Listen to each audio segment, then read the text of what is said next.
வந்து ஏன்னா இவங்களுக்கு இறை பற்றும் கிடையாது, நாட்டு பற்றும் கிடையாது, குடும்ப பற்றும் கிடையாது இல்லையா? அப்போ அவங்க என்ன செய்வாங்க? நாட்டுக்கு கேடுதான் விளைவிப்பாங்க, வீட்டுக்கு கேடுதான் விளைவிப்பாங்க, ஊருக்கு கேடுதான் விளைவிப்பாங்க. ஆமா. அப்ப இந்த ஜெனரேஷன்ல நீ சொன்னது மாதிரி ஒரு 70-80% மடிஞ்சாதான் அடுத்து வருதுவாரு யாருன்னா பாக்கியா. இவங்களுக்கு அடுத்த ஜெனரேஷன் அதுதான் பாக்கியா. ஏன்னா இவங்களுக்கு அடுத்து 10 வயசு 12 வயசுல இருக்கிறவங்களாம் அந்த ஜெனரேஷன் தான் ஃபாலோ பண்ணுவாங்க. இந்த நிலைப்பாடு தெரியாம இருக்கிற ஜெனரேஷன் யாரு? பாக்கியா, இப்போ அல்கா, அவன் பேர் என்ன, ஹரி. இந்த இவங்களுக்கு வந்து இந்த இது என்னன்னு தெரியாது. புரிஞ்சுக்கிறேன்னு சொல்றது. 10 வயசு 12 வயசுல இருக்கிறவங்களுக்குலாம் அவனுக்கு முன்னாடி இருக்கிறவன் என்ன ஃபாலோ பண்றானோ அந்த இதை தான் இவன் ஃபாலோ பண்ணுவான்.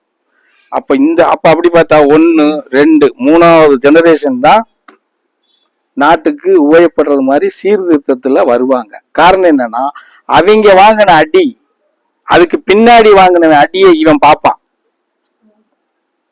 இந்த ஜெனரேஷன் பார்க்கும். ஆகா, அவங்க வாங்கின அடி நமக்கு முழுகும்டா அப்படிங்கிறதுல அப்ப இந்த 3வது ஜெனரேஷன் தான் வந்து நாட்டுக்கு வந்து ஓரளவுக்கு ஏதோ உபயோகப்படுறது மாதிரி பயணத்துக்குள்ள வருவாங்க.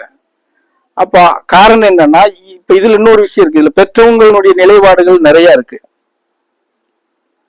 இவங்கெல்லாம் அந்த இப்ப நம்ம பாக்குறோம் இல்லையா, இப்ப இந்த முதல் இவங்கதான் இப்ப நம்ம சொல்றது இவங்க வயசு ஜெனரேஷன். இவங்கெல்லாம் இன்னைக்கு கூத்து குடி கஞ்சான்னு இருக்கிறாங்க இல்லையா, யார் சொன்னாலும் கேட்காம இருக்கிறாங்க இல்லையா. இவங்களே இப்ப இவங்க யாரு, இப்ப பாக்கியால வளர்க்குறவங்க, இப்ப முத்த போல இருக்கிறவங்க, இவங்கெல்லாம் பார்த்துட்டு இருப்பாங்க.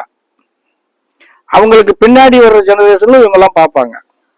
ஆகா, நம்ம பிள்ளைகளும் இது மாதிரி ஆயிடக்கூடாது அப்படிங்கறதுல இவங்க என்ன பண்ணுவாங்க, நாம குழந்தைகளை முடிஞ்ச வரை இப்ப இருந்தே நம்ம கொஞ்சம் கண்டிஷன்ல வளர்த்துட்டு போலாம் அப்படிங்கிறது ஒரு 100க்கு 50% இல்ல 40% அந்த எண்ணத்துக்குள்ள வருவாங்க. அப்ப 40% அந்த எண்ணத்துல இருந்து அந்த குழந்தைங்களை கண்டிச்சு ஒழுக்கத்தோட நல்வொழுக்கத்தோட சீர்திருத்தத்தோட வளர்த்துட்டு வரும்போது அந்த 40% குழந்தைகளை பார்த்து இன்னொரு 20% மாறும். அப்போ 60% ஆயிரும். இந்த 60% தான் அடுத்து வர்ற ஜெனரேஷன்களை வந்து சீர்திருத்தம் பண்ணி நாட்டை வந்து ஒரு நல்ல ஒழுக்க நிலைக்கு கொண்டுட்டு போகக்கூடிய வாய்ப்புகள் அவங்களாலதான் உருவாக்க முடியும். அதுக்கு எவ்வளவு பேர் உயிர் தியாகம் பண்றாங்கிறது ஒரு பக்கம் இருக்கு. இதுக்கெல்லாம் ஒரு ஜெனரேஷன்ல நாட்டுல வந்து சில சீர்திருத்தத்தோட கொண்டுட்டு போகணும்னா கட்டாயம் பல உயிர்கள் உயிர் தியாகம் பண்ணியே ஆகணும். பண்ணுனா தான் சீர்திருத்தம் பண்ண முடியும். ஏன்னா அந்த சீர்திருத்தத்தை எடுத்துட்டு முன்னாடி போறவன் பூரா மரணத்துக்கு உண்டான ஆளாகுவாங்க.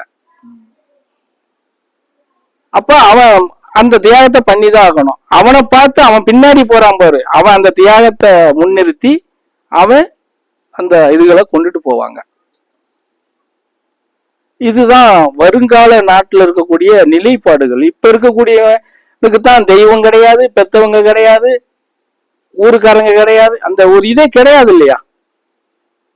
அப்படி இருந்துருச்சுன்னு சொன்னா சினிமாவில நம்ம 200 ரூபா 300 ரூபா டிக்கெட் கொடுத்து பார்க்க போறவனை போய் நேர்ல பார்க்க போறவன மரத்திலையும் மட்டையிலையும் ஏறி அம்பிட்டு பேரை கீழே விழுந்து உயிரை தியாகம் பண்ணுவாங்களா?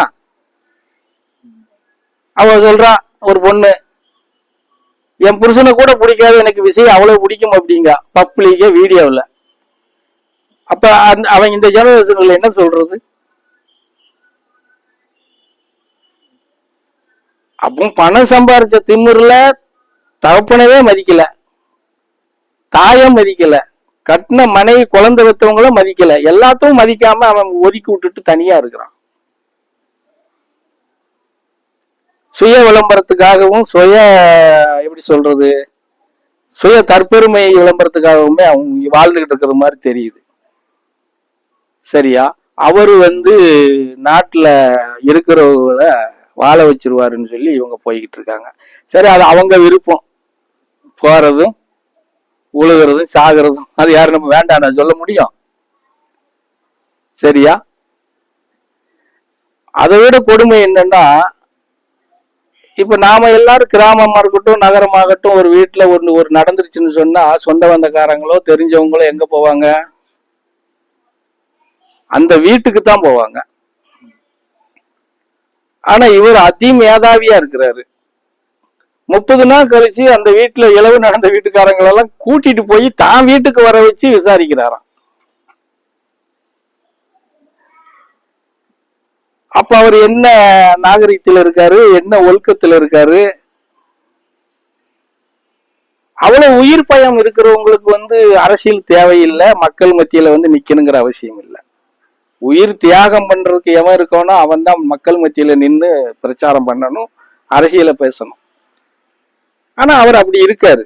அவர் பின்னாடி இவங்க என்னமோ ஆளுக்கு என்னென்னமோ பேசிக்கிட்டு அந்த நக்கீரன் சொன்னது மாதிரி அது என்ன அவர் ஒரு பேர் வச்சிருக்காரு இந்த இவங்களுக்கு, அவர் பின்னாடி ஓடுறவங்களுக்கு எல்லாம்